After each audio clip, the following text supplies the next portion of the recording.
to be honest, like I always try to use anything as a competition. I realize like everyone's patterns are this way. I'm going to do this. I'm going to go here. Yeah. Life is a competition. People don't think you're being competitive and shit. I'm telling you right now, everything's a competition. Yeah. This podcast is a competition. Yeah.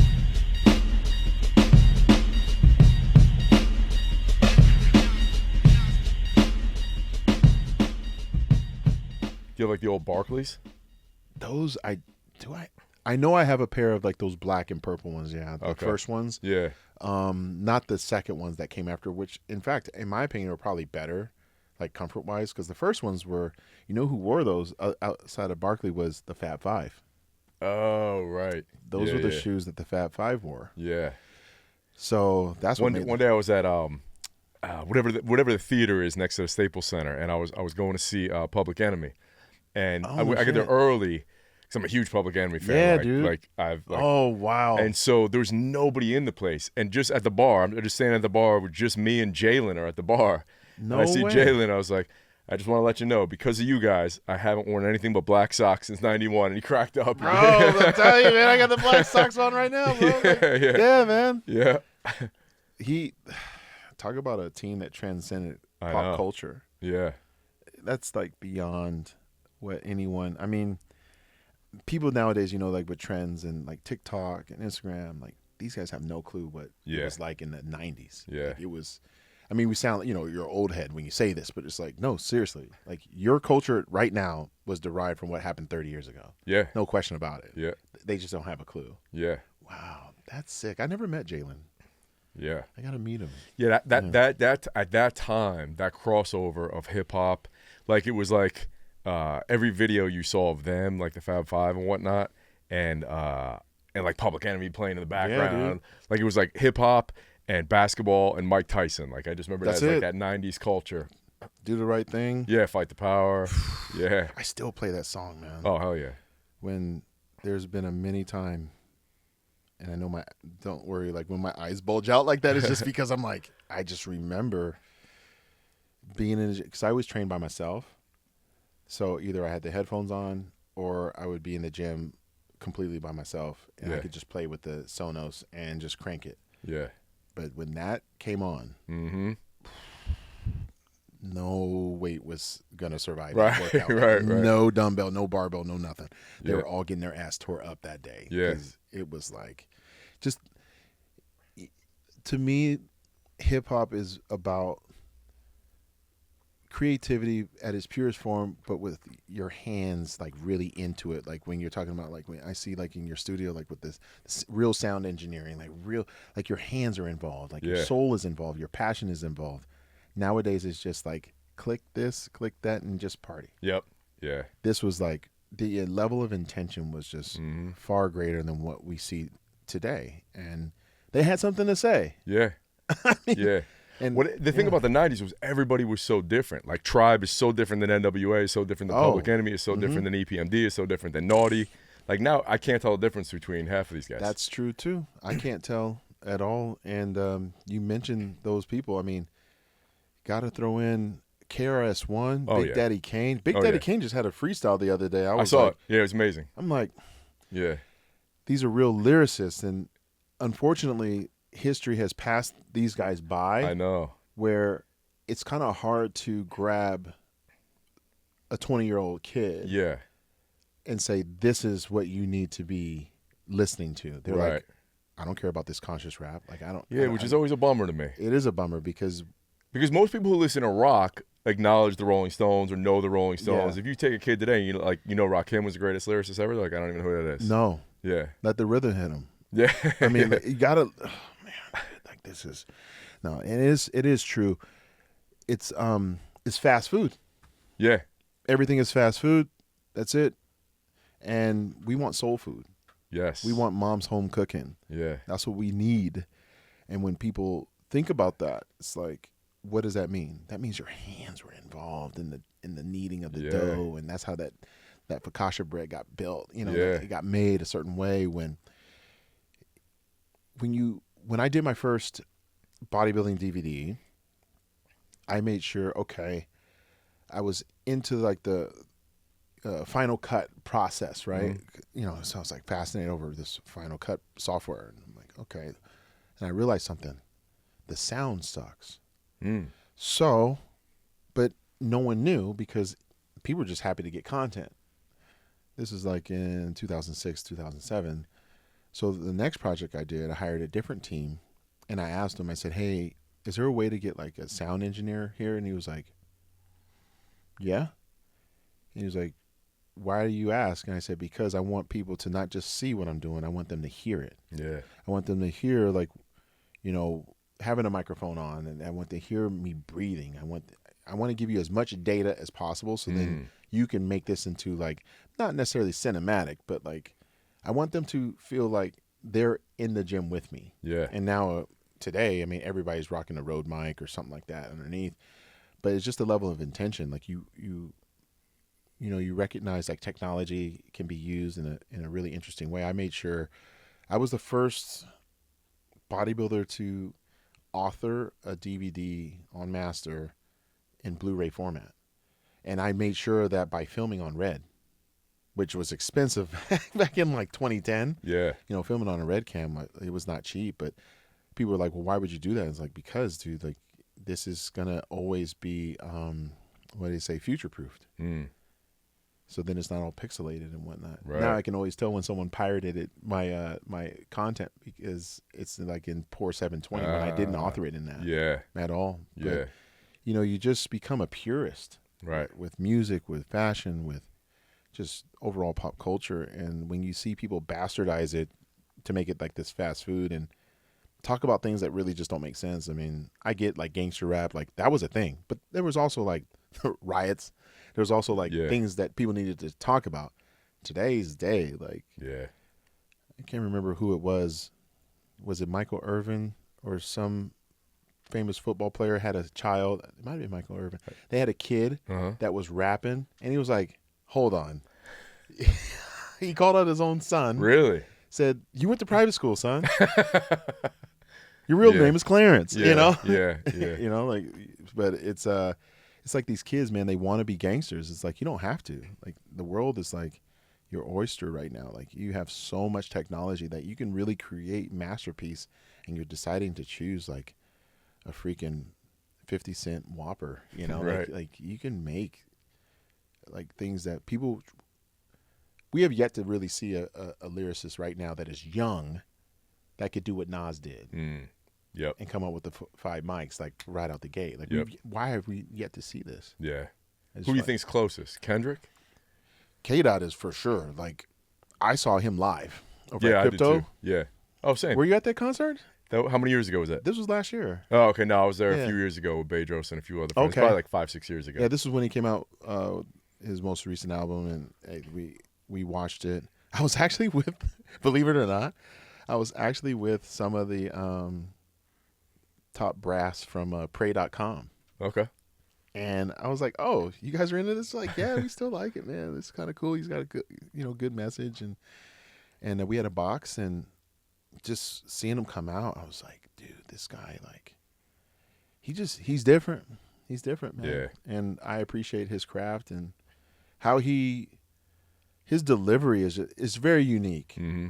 I think whether it be acting or, certain athletes, but especially with singers and entertainers such as K-Dot, like, their voice. Yeah.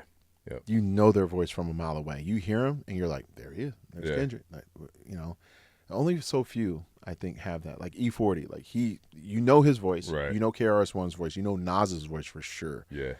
But like you said, the new breed, like, I can't tell the difference. No. It makes me feel like I'm ancient. Like, yeah. It's like when I was a kid, like my parents would be like, "Oh, this music sounds the same, like do do do do do," and I'm like, "No, it don't." Like, right. Everyone even dressed completely different. Nowadays, I feel like everyone's dressed the exact same. But all the guys I named that were dressed completely different. They all were trying to figure out their own style. Yeah. And they were comfortable with it. Yeah. I think once you have such a low barrier of entry, everyone's just like, yeah, like, I'm a rapper. Yeah. Right. Yeah, I'll rap. Right. And I'll try to get into this algorithm and make some money. Yeah. I guess. And and get famous, I guess. So when you were growing up in Seattle, you said you were around a lot of violence and everything. So you were into hoops, obviously. Yep. I'm assuming that old school hip hop was kind of the soundtrack of your youth and whatnot. Yep. Talk about that growing up a little bit. We had a very wide range of music because, I was born in '79, so I mean, like you talking about like early '90s. You had the Sir Mix-a-Lots. Yeah. You had Kid Sensation. Like these guys were local guys, but you also had Kurt Cobain. I mean, I was in 7th grade when he died. Oh, wow. The school shut down that day. Damn. Because a lot of the school was open, but they're like, hey, if you want to leave, the teachers were cool about it. They're like, if you want to leave, wow, it is okay if you go to Capitol Hill and go watch Courtney Love go speak. Huh. Because a lot of the students, they did leave. Yeah. And they turned on the television and that was a big thing, back then. Like, they never really turned on the television in a classroom for anything. Yeah. But for that day, they did. So music was everything. I mean, you had, they have a Hendrix statue out there. I mean, so, a lot of bands have come out of Seattle. That grunge scene was big. So you would think being in the hood, being African-American, like we wouldn't listen to it. No, man, like a lot of us, like you just vibe out. Yeah. Pearl Jam? Of course. Yeah, hell yeah. Alive, Jeremy, like I still play that. Yeah. And never saw them play live like that. That's something that you got to see them. They're amazing live. Yeah. But yeah, growing up, I mean, of course, you had like who was it? MC Light that said you better sell crack rock or have a wicked jump shot. Yeah. It was one of those lines, and it was really real. Like I remember, like, holy shit, like these guys. There's gangs here. Yeah. And we had gang culture, and for some reason during that time, you had movies like Colors that came out. That was a big deal because when you watch it, you're like, wait a minute, Crips and Bloods, that's real. Wearing certain clothing will get you hurt. Yeah. And I can remember wearing like, it's just so silly nowadays because people wear what they wear, but I was wearing like, back in the 90s, you were wearing like jean outfits, like a jeans and a jean jacket and everything, and it was blue. Yeah. This guy was a Blood, and he was like in these Asian gangs, and he was like, he pulled a pistol out on me and my friend at a freaking elementary school that we're just hanging out at. Wow. Yeah. And we knew him. And he was like, oh yeah, you guys claiming this and that. I'm like, bro, like, like you really gonna, I mean, I guess I didn't freak out. Like I don't know what happened. I didn't freeze. Yeah. But I was like, bro, like I know you, man. Like you gonna blast me for this? Like, what are you talking about? And he was just really about it. Damn. And what's crazy about that is, people find out what happens, and then next thing you know, his house gets shot up.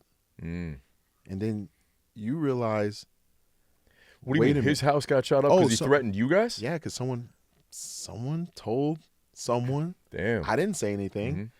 But my friend, I know his dad found out. His dad actually is no longer here, but I remember his dad was like very militant black dude, like just took no shit from nobody. Yeah. He walked down that street with 2 sawed-offs.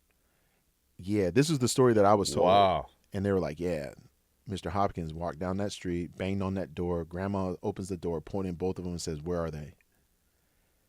And next thing you know, I go to the place where we would, that same park, because that was like the area that we would go shoot hoops at. Just normal elementary school. We just go play. We call it the school. Yeah. Go into the school, just go play hoops. And you see like all these casings and these markers and stuff. Damn. And you're like, oh, so the cops have been here. And this guy comes up and he's like, you ain't got nothing to worry about. And I was like, huh? He's like, yeah, nothing to worry about. Just keep being a good kid and playing ball, and your grades are good. And I'm like, yeah. And he's like, you ain't got nothing to worry about. I was like, what happened over there? He goes, you ain't got nothing to worry about. Wow. He's like, but don't join no gangs. So it was very interesting, growing up, because you realize like there were people that were already doing those things but wanted certain kids out of it. They were like, no, this is not for you. Get out of here. Yeah. You're going to be somebody. We done messed up. We already chose our path. This ain't for you. Go do you. And I'm glad I listened. That's what I was going to say, because like in the film you talk about, you grew up around a lot of violence, but you don't ever allude to kind of being close to getting suckered into it at all? Oh, Like, yeah, like gang initiations, all that stuff. I mean, you go to someone's house Well, and then you go to someone's basement, and then they're like, you're like meeting with some people, and they're like, so was that ever a thought in your head? Like, maybe I should get involved with this? Or no, I didn't feel like that. I knew something. Man, I must have been an old soul because I knew something was wrong. Okay. I was like, the vibe just wasn't. I wasn't about that. I was just like, nah. Like I couldn't disappoint. You know what it was? I couldn't disappoint my parents. Couldn't disappoint grandma, stuff like that. You know, I had a couple cousins that were in the, you know, that crack cocaine stuff and selling shit and, you know, sold to mom's TV type of thing. Yeah. And you realize like that's not the path. Right.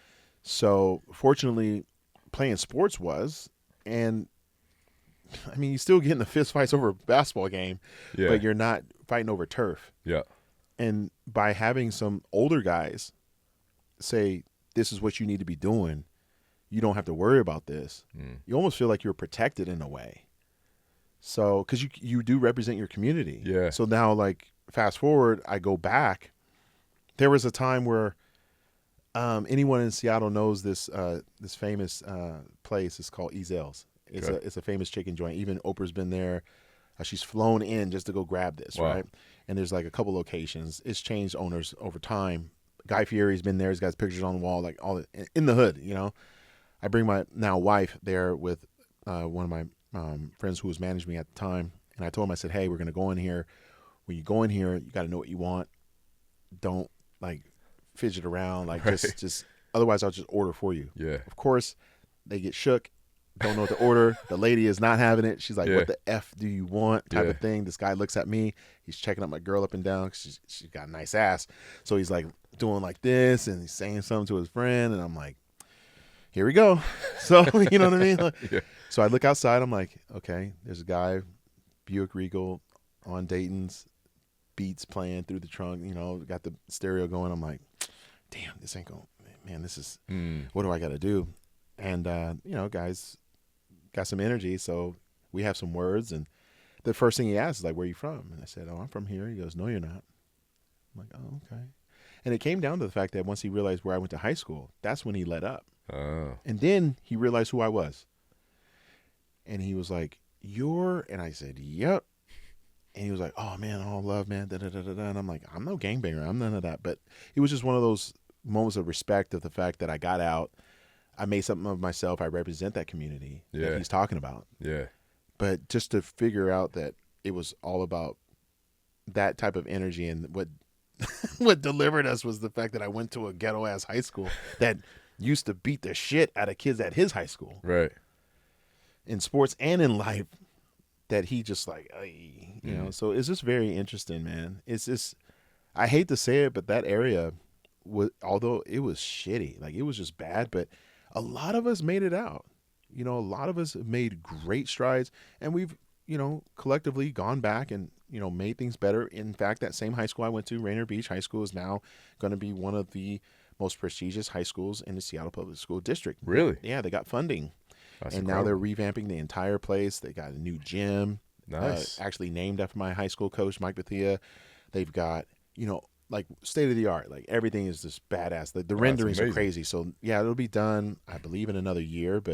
And they deserve it. I mean, they've, you know, a lot of kids have come out of there that have made something of themselves, you know, especially in sports, from all the way back from Doug Christie to Jamal Crawford to Nate Robinson to Terrence Williams to DeJounte Murray that plays for the Hawks right now, and Kevin Porter Jr. that plays, I think he's playing for the Houston Rockets right now. And then you got guys like me, you know, like, you know, and then you have all the other guys that went to college that didn't necessarily, you know, go pro. Maybe they went pro overseas, but, you know, yeah, we have, and that's just my high school. Yeah. So there's a lot of guys that, you know, have come out of there that have made something of themselves, that remind the community, like, hey, like, it could be rough, but you can be tough, and you can get through it and get your degree and always give back. Yeah. Yeah. So the guys you just named, all NBA stars, before the 7 Olympias, that was your dream and your goal. Talk about that a little bit, and then kind of what happened at college. Yeah. So I had no clue growing up that I would be a bodybuilder, but I was always into muscles. You know? Yeah. Growing up in the 80s and 90s, you know, you realize that that's when guys. Well, when I was really watching tough. the film and I saw pictures and video of you in high school, I was like, people would train for 30 years to be as jacked as you were there, you know? Yeah, I think I had a pretty good head start. Yeah. You know, running track, playing hoop. You know, I was looking back at those photos, the same ones you're talking about. I'm like, man, I was shredded, man. Yeah. But you know, I worked hard, and again, I never thought that anything but basketball was possible. I only thought of hoops. That's it. That's all my mind was. And you know, getting that Division I scholarship, you know, that was a big deal because I signed it during the early signing period before my first senior season, before the first game of my senior season. So I had that locked in no matter what. What I didn't know is that I could have kind of rolled the dice and maybe went to a bigger school if I would have just waited. So I didn't understand that whole recruiting process, but at the same time, my parents were just like, hey, look, you're going to go to college for computer science. And the dean literally told us that, because they send you these welcome videos, and you know, and the dean of computer science was like, if you apply yourself in this program, he literally said this. He was like, you apply yourself in this program, I'll make you rich. So my parents were like, sold. Yeah. So my mom, you know, she worked in cargo services for a company called Sealand, CSX Horizon Lines, and then my stepfather, he worked for NBC News affiliate. So he was in the, you know, he went to radio school right out of the Army. He was an engineer and a TV engineer for, he was an engineer for Boeing, and then transferred over to NBC affiliate where he was a TV engineer for almost 20 years. So he was all into gadgets and just technology, everything tech. So the minute he heard about this opportunity, he was like, you're going to sign this, right? You're going to sign it. And I'm like, yeah, I'll sign it, you know, because you always want to go with the one that loves you the most, I guess. Yeah. But, you know, when I get on campus, everything was fine. Practice was great. Realizing like, okay, there's a different speed that I need to adjust to, you know, playing at the Division I level. But I was able to do it pretty quick because our university was actually playing as an independent, because the year prior, every player was a Division II athlete. Oh. So you realize like I was the one of four guys that was recruited at the University of Denver back in 98-99 season. Us four were the Division I recruits, playing with Division II guys, but now playing a full Division I schedule. So we were supposed to usher in the new era of Denver basketball. Gotcha. And of course, you know, you got like the swagger, you know, because you're like, yeah, you guys are D2, I'm D1, fool, you know. But then you realize these guys are still good, and the coach, you know, had his guys, and you know, most coaches play a 7-man roster. So 5 play, 2 off the bench. And, you know, the freshmen, we all got our chance.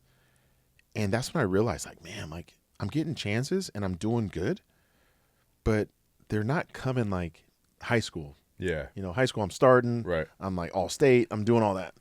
This is just like, I'm starting over again. And, you know, sophomore year comes, I come back better. Things are working out. Look, I ain't going to say that this was why I didn't play. You know, I got hurt during preseason after I was having like a really big game of like 27-7, one of those type of games, and realizing they've got to move on. Holy shit. If this was high school, they would have, like, you get hurt in high school, everybody huddles around you, everybody waits and stuff like. In college, they're checking in on you, and then they still got to go do drills. Yeah. And then the only person that's looking after you is like the assistant PT director. You know what I mean? That's it. And you're just getting wheeled off, and you're in the training table. You're in that protocol, and you feel alone. And you're just trying to work your way back in. You know, riding the bike, doing all that stuff. You know, trying to get you, you know, retraining the quad, doing this. You know, because I hyperextended my knee. And it wasn't at a detriment where I needed surgery or anything. In fact, you know, I came back better, came back stronger. Still, I don't even know if it's still around, but I tested junior season, tested in. Yeah, tested in. So, like, what's that, like October of that junior season, standstill vertical at 40 inches. Damn. So I was ready. Yeah. But ready for what? You know, like, the coach made the decisions that he made. We weren't succeeding. It became very toxic. And I went into a very dark depression, was completely on that, like, I don't want to be here. I don't want to live. Looked at trying to take my own life at one point. a couple times, and then you just realize Yeah, like I this mean, you is say in the film you were just laying on the street or something. yeah, Just man, someone like run straight you up, over, straight like, up Latimer style in the program. crazy. You know, Yeah. that was the first thing I thought about. I was Yeah. like, okay, like I'm so pissed that I'm this now. I'm freaking this upset, and I'm crazy, Yeah. and I just want this pain to stop, and I'm willing to just like whatever, man. And you know, you're just crying, and as loud as the horns are, you know, the lights flashing, it's silent. So then you realize, okay, this isn't smart. The last thing I need is to be having my name in the newspaper known for this, Mm. because I don't have any family here. I have really no friends here. Like, I'll just be a forgotten individual. And don't I want more out of my life? And don't I want more for the people who have poured into me? And so I'm 21, realizing how stupid I was. And yeah, you know, you just try to make the best of what you do have. The relationships that I could build on that team, the fun that we did create on those road trips, you know. Yeah. And I was a little defiant, you know.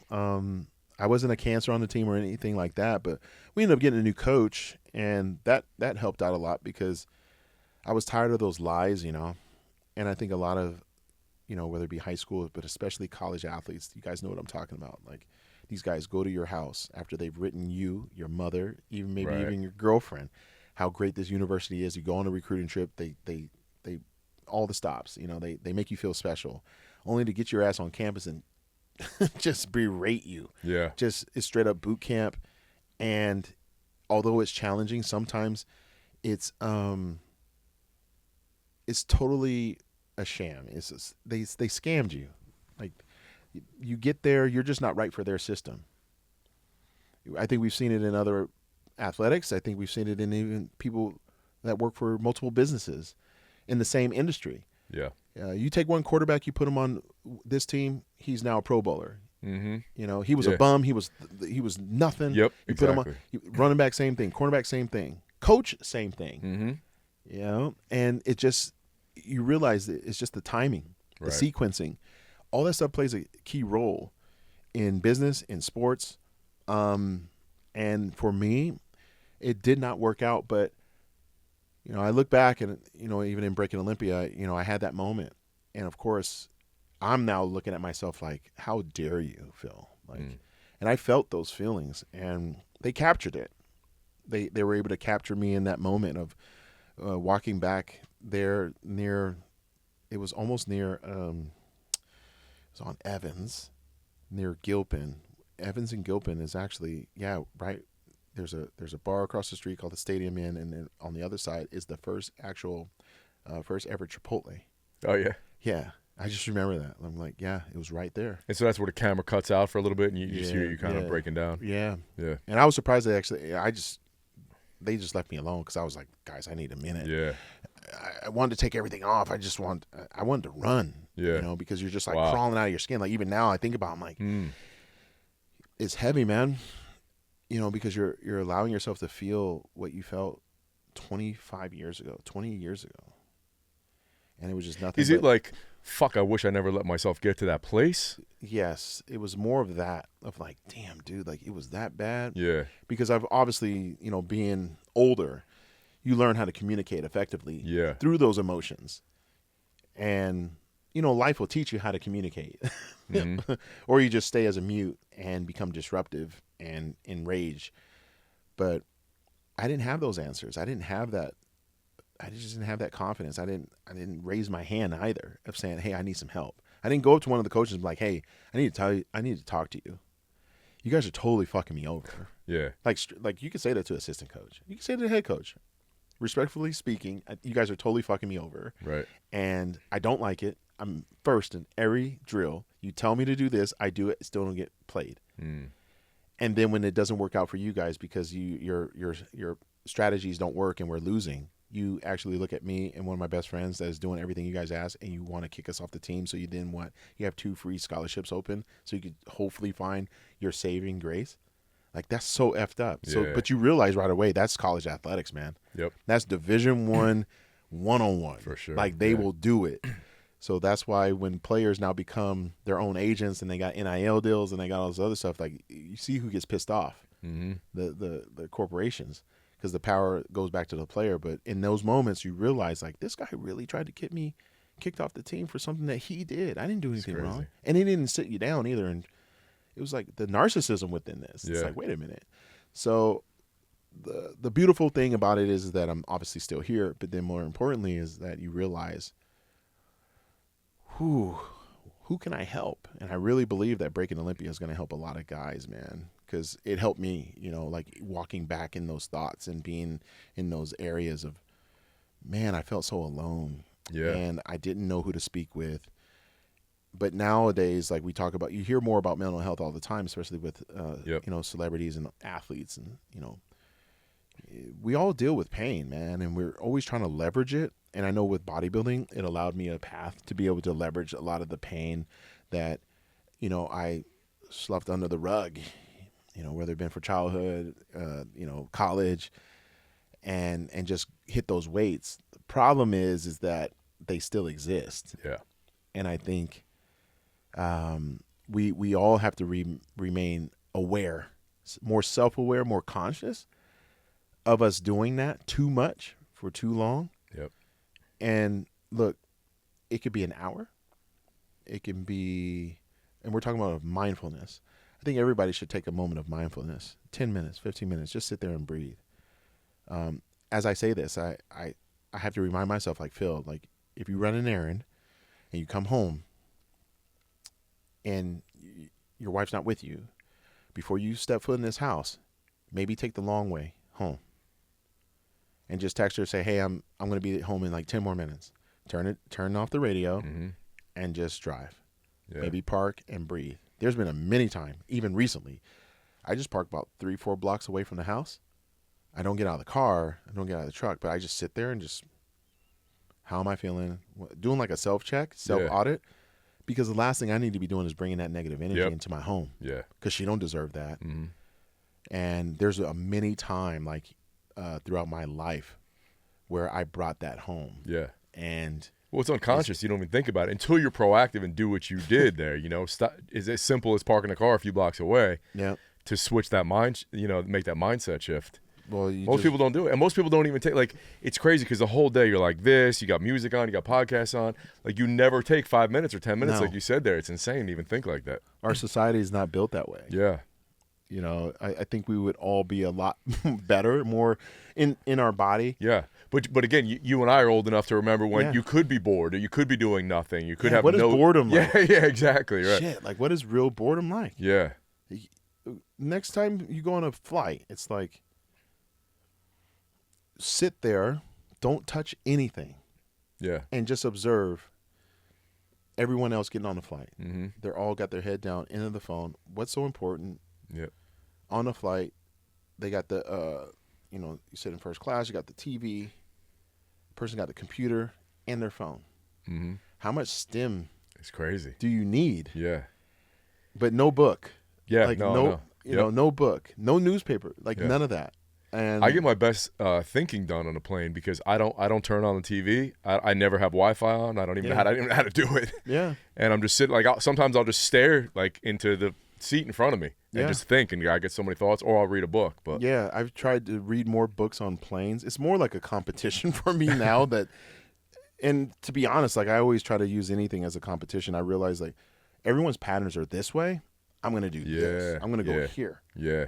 Oh, you're in the gangs that way. I'm going over here. You're eating poor here. I'm going here, because life is a competition. People don't think you're being competitive, and shit, I'm telling you right now, everything's a competition. Yeah. This podcast is a competition. Yeah. They rank you. Right. You know, everybody's stealing your currency that comes out of your mouth to go use in their bullshit mastermind or course. Yeah. So you got to make sure that you know how to protect your energy appropriately. You got to know what you're saying as that valuable currency that you own. You have to protect everything because everyone else is just trying to, you know, plunder and pillage. But understanding that self-care is like, man, I know there's many, many men that lack it. And that's why they have the blank stare. Yeah. Now, has that become more important to you after you've retired? Like, were you too laser focused on competing? Yeah, I would say competing required me at that level. Yeah. Look, I can't lie. I mean, it served me, and it served me quite well. Yeah. You know, and you said you kind of enjoyed being in that heel role. Like, yeah, I didn't mind it. Yeah. I mean, like, you know, of course, coming into the ranks, I was, you know, new breed, former basketball guy. Like, who's this guy? You know, light skinned black dude, green eyes, all this stuff. Like, this different. Got a different swagger to him. Wearing Jordans, doing all that stuff. Getting all the freaking appearances, getting all the contracts, and he's winning. Mm-hmm.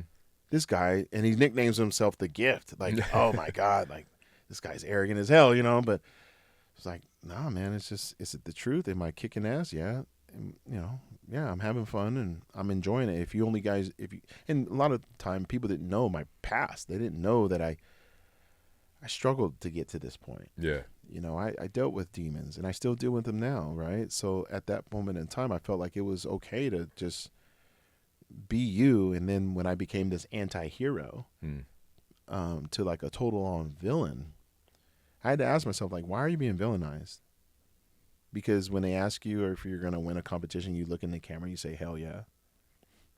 Ali was worse. Right. You know? Like Michael Jordan. Michael Kobe. Jordan, all those guys. Yeah. Well, we all have something in common. We know that we're willing to put the work in when no one is watching. And you mentioned it too, the dark side. Like, you got to have that dark side. I think so. In competition. Right. And I think that's where people get it messed up. Like, I wasn't the guy that would completely, you know, think of an innocent bystander as competition. Right. I didn't go to the gym and look at every Tom, Dick, and Harry and being like, you're my competition today. It's like, no, you're just a guy working out. But I will say, if I knew that you were competing, dude, if you're competing for the Olympia and you're like top 5, and you mention my name, you better know who the fuck you're talking to, dude. Like, you better, like, you know, and a lot of people leveraged it. And I watched that because I was the first Mr. Olympia. That was a great when Kai said, give me 3 reasons, and you go 2011, 2012, 2013. That was brutal, man. A lot of people thought that was scripted, to be quite honest, but it was just, at that time, I was in his way. Yeah. And you see, I didn't know that until I watched the film because I haven't, like, I mean, honestly, I'm being honest here, like, the only bodybuilding contest I saw was in 1993 when I saw Yates guest pose. Yeah. And I've seen, you know, pumping iron and what's the Yates one called? Blood and Guts. Yeah. But so I haven't seen competitions in a long time. So obviously I knew, like, you know, you were at number 7, but like, I didn't know Kai could have been 7 or 8 if it weren't for you in his way. I was in his way, man. Like, Jordan being in the way of Barkley and a few others, right. You know, like, you know, and it bothered him because of his upbringing, the things that he had to deliver himself from. Right. Yeah. And I knew, and the thing about me is that I knew that. Yeah. I researched him. So I became somewhat obsessed of saying, this is the competition. This is the guy that if you give him an inch, he's going to take this. Yeah. He's going to take it. And he may actually run with it where you can't get it back. So was that your one guy that, like, kept you, like Bird needed magic and, like, stuff like that? I feel like we both pushed each other. Yeah. What pissed me off the most was when I lost that 2010 Arnold Classic, and he placed first. I placed second after leading prejudging. I still, to this day, don't know how that mathematically could have happened. I lost by 7 after being up by 3. That's a 10-point swing. And I never did that show again because of it. Because I was like, man, and I didn't want to say it's political because it's easy to lose and be like, oh, it's politics. But I always tell people, is it political when you won? Probably not. Right. So just keep that shit to yourself. Yeah. I'm just saying, like, I took that as like, this doesn't serve you. Go get the Olympia, beat his ass there, and make sure that you never lose to this guy. I beat him at the Olympia. I beat him in India twice, you know, at the Shrew Classic the week after the Olympia. I beat him in Spain, and that's when it got really rough because he and I were getting after it on stage. You know, like, I was becoming that antagonist for him. Like, I was in his way, and he knew that he had everything going for him to be Mr. Olympia. He believed in himself, and he had the fan base to support him. He had the sponsors supporting him. He had everything going for himself. And I said no. And of course that bothered him. So why would he want to just, be okay with that? Yeah. He would be doing himself a disservice. And to be quite honest, I feel like he and I ushered in the era of social media. Mm-hmm. Team Kai versus Team Phil. Like he helped me create that new nickname, which I call myself the Dream Killer, because my coach Hani Rambod and I, we would get together and we would talk about, our what's our ethos, like getting ready for the show, and we're like, crush their dreams, dude. And beating someone is one thing, but to crush someone's dreams is a completely other thing. Right. Yeah. It's like demoralizing this individual. Yep. And to have that mindset, but to then produce the effort that matches it is something that, I've only seen a few other people have. And I loved it. I loved knowing that I could say something, declare it, and then actually do it, and then do it over and over and over again. And I just figured, well, he calls himself the Predator. I'm going to remind him that the Predator always dies in the film. And and that's just how I thought. Like, and I put that work in, and he would say things, and I'm just like, I got answers. I got answers for this, bro. So when it came out to give me 3 facts as to why you're going to win, I was like, 2011, 20. That's the first thing that came to mind. I was like, I don't give a shit that he weighs more than me. I don't give a shit that he's wider than me. I'm the champ. I've been beat his ass. I'm going to keep doing it. And I knew that also by me being so formidable that it reminded the other guys, if you think that you stand a chance, you got to go through him, right? Then to me, yeah. And it's served us both well. I want nothing but the best for Kai. We've been more frenemies than enemies as of late. But he was the one guy that called me after I lost to Sean Roden in 2018. Told me some really nice things, and he doesn't sugarcoat things because he shouldn't, right? Yeah. But he flat out said, he was like, they didn't go against the Phil Heath I went against. Wow. And they're very lucky. Yeah. Because you would have did what you always did. Yeah. Win. Yeah. And he was just giving me some insight as to what his transition away from the competition stage was looking like, and reminding myself that you always have the fire to go back, but if you don't feel like it serves you, then you don't have to feel compelled to do anything, because the fans just want to see you. Right. And I truly believe like this doc allows people to see like me, like for me. Yeah. And I'm so thankful that Universal picked this up, and then we had the support from everybody, from Danny Garcia to Dwayne, Scorgy, Brett Harvey, and then all of the, what's really cool, bro, is today's the launch, right, of the doc, and man, to know that I have the support from the people who were in the doc, such as the Jay Cutler, such as Ronnie Coleman, such as Brandon Curry, Dexter Jackson. These are all Mr. Olympias. Yeah, that was really cool. That's to see. sick. I was laying in bed last night, and I told my wife, I was like, "Do you realize that how many Mr. Olympias are in one doc? Yeah, that's never been done. That's not pumping iron. Nothing." And they gave me my respect. Mm-hmm. I got Tim Grover in there. Tim, Tim's dope, man. Yeah. How long did you work with Tim? Been knowing Tim for a long time, man. And just, hey, we always got our secret weapon somewhere. Yeah. You know what I mean? But Tim and I get along fantastically well because, you read his book, Relentless. Yep. I didn't know that he put me in his book, Winning. Yeah. Until I got a copy and I read it, and I was like, Tim, I'm in the book, But he was like, you earned that. And he's been like family. It's hard to describe. Not like a big brother or uncle. Definitely not a father figure because he's not that old, and I'm not that young. But just family. Yeah. And him, his manager Sherry, we've been. Well, can you speak that out a little bit, because a lot of people try to go it on their own. Where the most successful people like yourself, like you talked about how much Hani made a difference, and Tim. Like some people just take too much pride, like, oh, I don't need help, I don't need a coach, I don't need support, you know?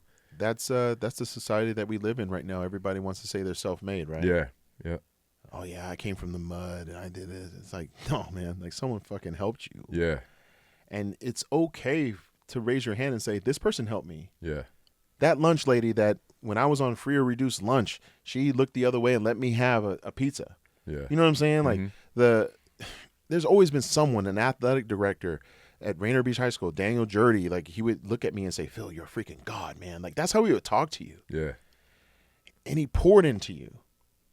He'd be like, oh man, like you just scored 20 points last night. Like, look, I got the article right here. It's in my classroom. Like that's sick. Like these people like care. And it reminds you that people are always watching. Mhm.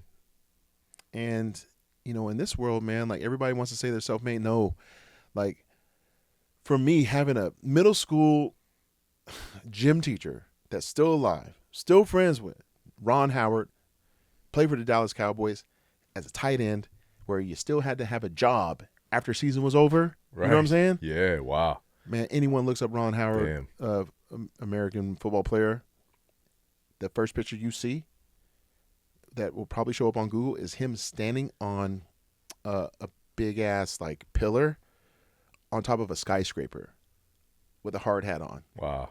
That was my gym teacher. That's crazy. So I do it for them, man. Mm. I do it for those people that believed. And when I say, you know, self-made, no, they all poured in certain things that collectively gave me the strength to overcome a lot of adversity. So I'm not self-made at all. I mean, first of all, God made me, so like I'm good with that. So any weapon, you know, I'm good. But to know I have people in the physical form that have poured into me, I'm never going to be the one that says, oh, I did it. Yeah, I did all this. Yes, I did eat the food. Yes, I did have to lift the weights. Yes, I had to deal with the back, the knee, the hernias, all that stuff. The mind of like going through, I mean, I went through divorce, still won the Olympia. I went through friends and family effing me over, still won the Olympia. Bad business, still won the Olympia. Having my dad and his wife, my stepmom dying, still won the Olympia. Those are things that are relatable to everyone. Those are things that are relatable to That was everyone. emotional when you were showing the video of your dad talking to you when he was in the hospital. Yeah, that was. I remember seeing that. It was kind of unexpected because when they were at the house, you know, they're going through your life. Yeah. And they want you to just, hey, Phil, can you pull up some pictures? And I just had like an old laptop with a bunch of hard drives, like external hard drives connected to it. And I was like, what's this file? And I was like, because I didn't have it labeled. Mm. And I was like, you guys got to see this. And then they're just like, what's that? And I was like, I'm just going to play it. Played it. And I'm like, okay. Yeah. So, you know, and what my dad said, I can still hear it. You know, it's like every child wants their father to love them. Yeah. And to feel like on their last days that, you know, they're proud. Like they're proud. And the things that he said, I was just like, whoa. Because I didn't grow up with him, you know. And my parents got divorced when I was like 2.5, 3 years old. We moved out. And I would see him like on the weekend, you know. I remember you said he was like the epitome of cool. And oh my God, man! Like my dad, man. You talk about Mr. Steal Your Girl, like this dude in his prime. Yeah. I'm sure my mom had a hard time. You know, that's probably why they got divorced. Yeah. You know, well they got divorced for a couple other reasons, but yeah, like when he was single, I wish. As a matter of fact, man, I go see him in heaven. I'm gonna have to be like, God, let me ask my dad, like. Yeah. Pop, like, just tell me. You ain't got to get graphic because we're up here. But, ladies, man. Right. Yeah. Right. He'd be like, yeah. Yeah. He was just Mr. Cool Breeze, man. Like, just. But even though they were divorced, you always maintained a pretty good relationship. No. Okay. When I say pretty good, I mean, he never missed a birthday, never missed Christmas. Okay. So, my birthday is a week before Christmas. So, it was very common where he and I would connect for my birthday, either the day before or day after. Sometimes on the day of. My mom was all cool with like him seeing me. I think it was just, I don't know exactly if this was true or not, but I do believe that when my mom got remarried, he kind of just like faded in the distance and he didn't want to interfere. And maybe it was through his own guilt. Maybe he just recognized that my son's in a better environment than what I can provide him. I don't want to mess with that, but I still love him. But I was also not the kid that was crying and saying like, I need my dad, Yeah. I just didn't. My family dynamic, we had a very, like you alluded to earlier, you had like an old soul mindset. Yeah. I thought your attitude towards your mom working all the time was kind of like that too. You weren't like, oh, where's my mom? At first I was, because I was the kid that was left kind of alone. Yeah.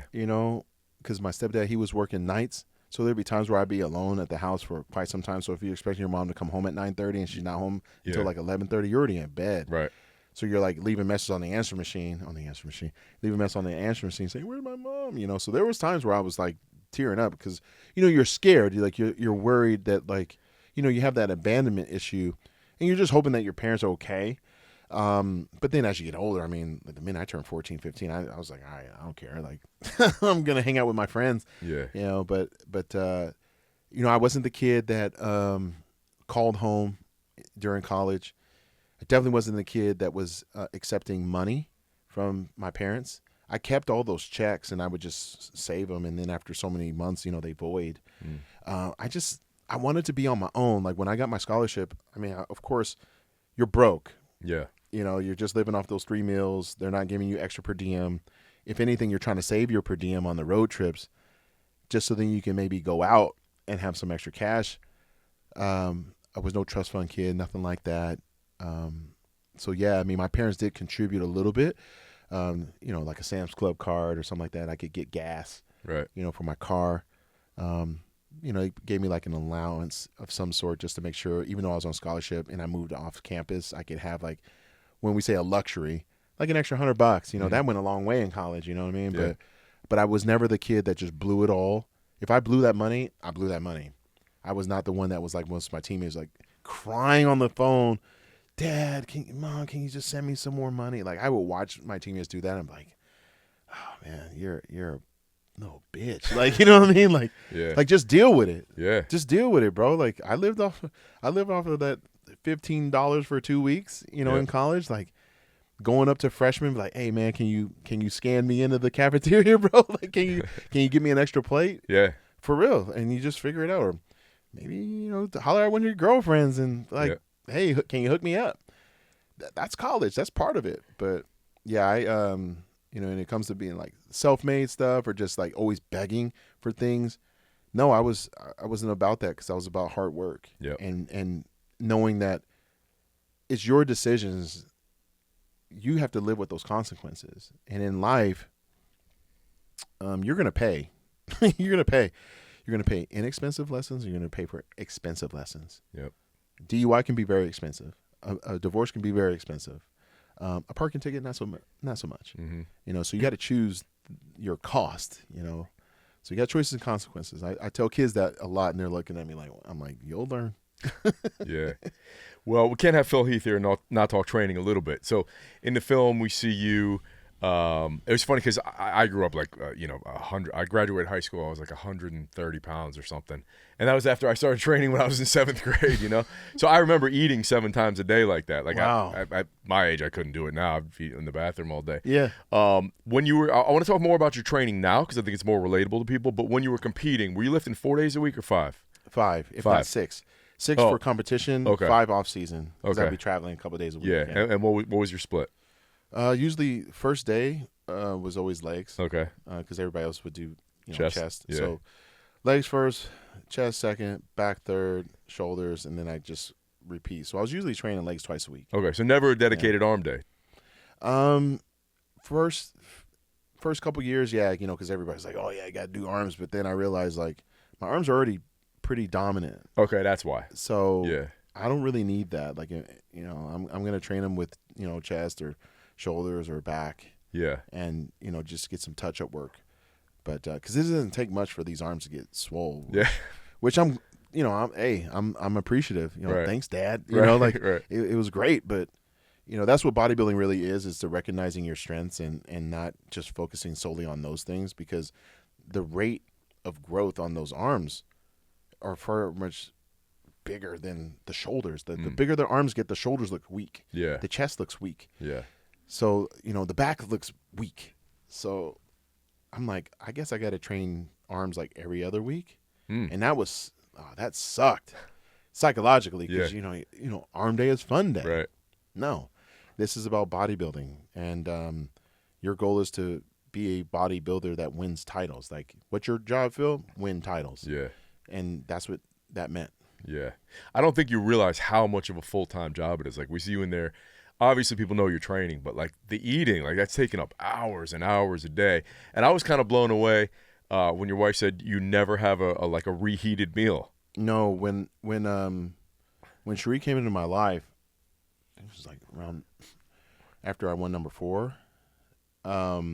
Yeah, when she moved in, she was like, "What can I do?" Yeah. She had quit her job. She was working at a really good job. She was working in vending where she was creating, those cafeterias that are like Fortune 500 companies. Mm-hmm. She would make sure that thing was getting stocked with Oh. all your favorite snacks, like everything. So like if you're the one that wants only green M&Ms and like Frosted Flakes mixed in with Crunch Berries or whatever, she made sure that got done. You wanted a pony keg inside your office, she made sure it got built. Like she was doing that. So she gave up that job to move in with me in Denver, and we were living in a high rise, and she was just like, what's my role here? I was like, just travel with me, just support me, watch my back. And then she essentially was like, well, I'll cook. And I was like, you can cook? She was like, yeah, I'm Italian. I know how to cook. I was like, holy shit. So she just took on that responsibility, and I never looked back. And I told her, she was like, well, how did you do it before? I said, well, in my previous marriage, I was cooking like all my meals, and it became very tedious for myself to do it. And I cooked them fresh as well. Wow. So she took that responsibility, and it made it a world of difference. Yeah. Now, what's your training and nutrition like now? Nutrition, I mean, I'm flexible dieting, very much so. How many times a day are you eating now? To be honest, like I have to be honest, like 2, if not 3. Oh, okay. 3 is like a stretch. Wow. Okay. I know. I've been fortunate to be able to maintain. Yeah. Do you try to hit any kind of macros, or No, just like whatever? Honestly, I didn't count them then. I didn't count calories when I was competing. I just counted grams of protein and grams of carbs. That was it. I think that was just my method. Like I think a lot of people, they overly analyze things and say, so now you don't even count protein or carbs. You just kind of go by I make feel? sure that if I am eating, I can eyeball what 50 grams of protein is. Yeah. So I always aim for like 50. Yeah. I do plan on, especially with this doc coming out, I definitely plan on eating more. Like I'll probably my goal is like 250 a day, 250 grams of protein a day, maybe half of those coming from carbs. I don't require a lot of carbs though. And I'm trying to stay within a certain weight range because I'm not competing. So I'd rather just stay like relatively lean. That's going to make me smaller, right? Yeah. Than what people have known me to be, like 250 shredded with striated glutes. I don't need to do that. So I can be 250 pounds, pretty lean. I'd like to chisel this a little bit, so I got to get down maybe 10 pounds, but I can do that pretty quick. Yeah. But yeah, it's going to be the diet. I'll probably eat 3-4 times a day, maybe do 1 or 2 shakes. And ultimately, it's just more time in the gym. Are you lifting 4 days now or 5? Well, that's the other part is that, yes, it'll be 5 days. Okay. It hasn't been that, but that's the goal. It's always been like a 2 or 3 day on split. Gotcha. 3 days on, 1 day off type of deal. Yeah. Okay. And what about just some general lifestyle recovery stuff that you do nowadays? Oh, well, you guys have seen me do the cold plunge stuff, so that's been fun. Infrared sauna. I have one of those. I got one of those from Sun Home Sauna, so they hooked me up with one of those infrareds that do the full spectrum. It's pretty dope. And then we just moved to Michigan, so I don't have like the acupuncture set up yet, but I'm gonna find a person that does that. I'm gonna find my massage person. I think I found one. Okay. I need to find one more just in case. You always have to have a backup. So the recovery modalities is always going to be chiropractic, decompression, infrared sauna. I got to pull my hyperbaric out of storage, so once I do that, then I'll be using that again as well. Yeah. What would you say, just to kind of wrap it up here, a lot of our audience is like our age, busy guys training. Mm-hmm. Just maybe like 3 tips off the top of your head, like, oh man, you can't always look back and say, well, when I was 30, when I was 35, when I was 25, you got to look at where you're currently at. Yeah. And then also realize that if you are looking into like hormones, stuff like that, you got to get your blood work done first. And you got to do that every 3-4 months, and you have to be strict on it. And that means reassessing even your alcohol intake. If you're a smoker, you got to look at all those different parameters, all those different things. Yeah. And you got to stay within those parameters of saying, like, look, like if you're a heavy drinker, you can't do that no more. You can maybe only have one, or maybe just understand that there's discipline involved in that. And those numbers don't lie. You know, I work with Transcend, and what we do is we make sure, hey, you don't know what you don't know. Mm-hmm. So you get that blood work done. You work with a specialist, and we say, based on your lifestyle and your goal, this is what you should be doing. Now, whether you do that or not, that's on you. But one of the biggest things is you don't want to see the scalpel. So you got to know how to train as well. You got to be very cognizant of like your warm up. Mm-hmm. So now you're warming up the Ferrari. You're still a Ferrari. Yeah. You know, maybe you're a Honda Civic. I don't know, but you still got to warm it up. You got to warm this thing up, and you'll thank your body later. So you know, you really have to treat your body as that temple, and then have a different mental and emotional attachment to food and drink. If you can do that, like, you know, our friends, like with Bedros, like he talks about that, you got to have that. If you don't have that, it's just going to be a very tough journey. But when you do have that, and you create consistency, you produce some momentum, and you see some, you know, everlasting change. You won't want to go back to those bad patterns. Yep. And then you'll find the words to communicate to your friends. And if you can't do it, get new friends. Right. Straight up, man. Get new friends, dude. There's plenty of new friends that are like, I don't drink, I don't smoke, I don't party. I just go to the gym, I take care of my family, you know, and that's it. You know, like you'll find new people. Yeah. One thing you touched on there, you said you got to do the warm up. Guys our age, a lot of guys are banged up. Any quick thoughts, tips on like how to avoid not being banged up? Oh, like when I see you train, it looks like I never see you doing those crazy grinder failure reps and everything, no, like stuff like that. It's not necessary. Yeah. I train by myself 99% of the time, so therefore I'm always using machines or dumbbells that I can hold. 8 to 12 repetitions nonstop, and if I am doing 15 to 20, that's usually on a back squat of a weight that I can actually hit that 20 mark. If I can do 21 on those squats, then I'm going to go up in weight.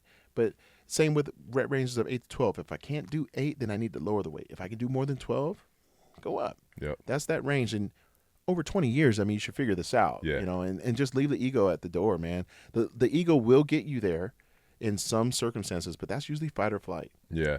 You can't rely on that sucker all the time. You got to use some common damn sense. Yeah. A lot of people really chase progressive overload, and I feel like that's where you get injured. Where progressive overload is kind of like if you invested in a stock, right? It can't be linearly you're going up in weight every single workout. You're just going to get injured. That and the fact that they're not investing more time in the meal prep, more time on the recovery schedule either. So they're only thinking of the progressive overload with their output in the gym. Yeah, like I got to beat the logbook. I got to do one more rep. Yeah, but 5 more pounds. But where's your logbook with recovery? Yeah. What are you doing to service that part? You're not even knowing how to repair yourself. Yeah. So you're not treating yourself as an Olympic athlete, let alone like a champion bodybuilder. So you're trying to do these champion things, but not the whole thing. Right. You can't do that. Like LeBron James, he spent all his money to look a certain way, to feel a certain way, to produce a certain way. Yeah. Phil Heath, same thing. You want to look a certain way. That's why, like, if I want to do a show again, I would say, you're training 6 days a week. You got to recover 6 days a week. Yep. You got to do this. That means I can't do half of the stuff I'm currently doing. Yeah.